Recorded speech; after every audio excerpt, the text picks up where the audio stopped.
Alright, another video about some negotiation tricks when doing business with anybody, really. Um, we recently, an auto body shop has reopened after COVID-19, and I wanted to get some things in my car fixed. I've already caught COVID at some point. I have positive antibodies. I don't even remember catching it or feeling anything. And so I think a vacation sometime over the summer is in order. And obviously, I might go home to see my family, and my car is a little bit embarrassing. I haven't gotten any body work done on it since I've owned the car. This was 3.5 years ago. Mostly because I keep thinking that if I accumulate more problems and then do it all at once, I'll probably get a better deal. There's nothing urgent. For the most part, I spend most of my time in that car alone anyhow. And so I take it to a body shop, and I talk to the owner.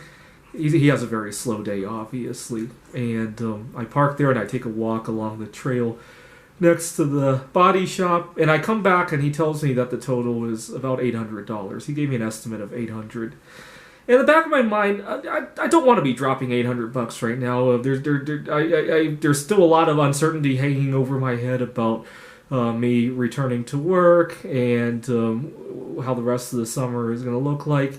And in the back of my mind, I'm hoping that he'll break down the 800 into something, and I can sacrifice some of the repairs.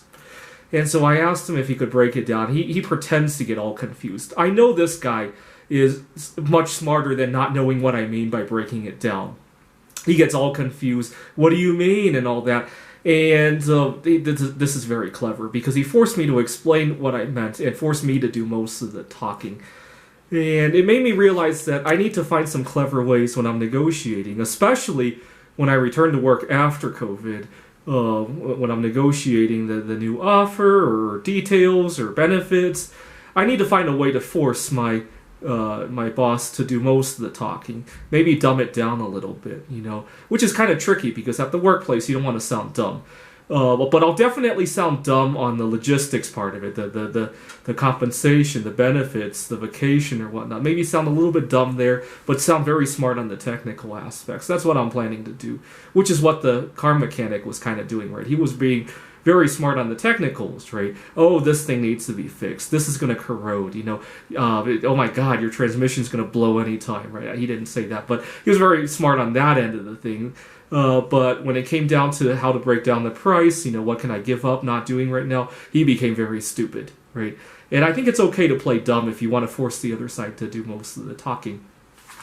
This is not the first time I ran into this, actually. A couple years, I wish I had remembered this lesson. A couple years ago, I was ready to move from New York to Seattle.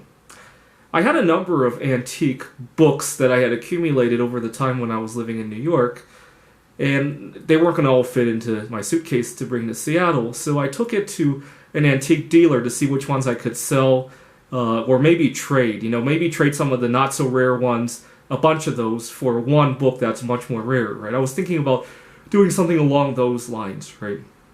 And I took all my books to the dealer to see, and he gives me a grand total. He didn't go, this one's worth 50, that one's worth 30.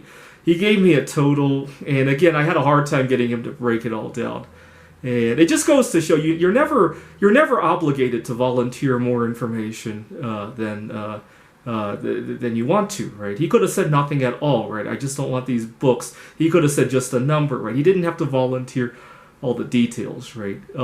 So I encourage you to think of never give information without getting some in return, right? That's the crux of the lesson here, right?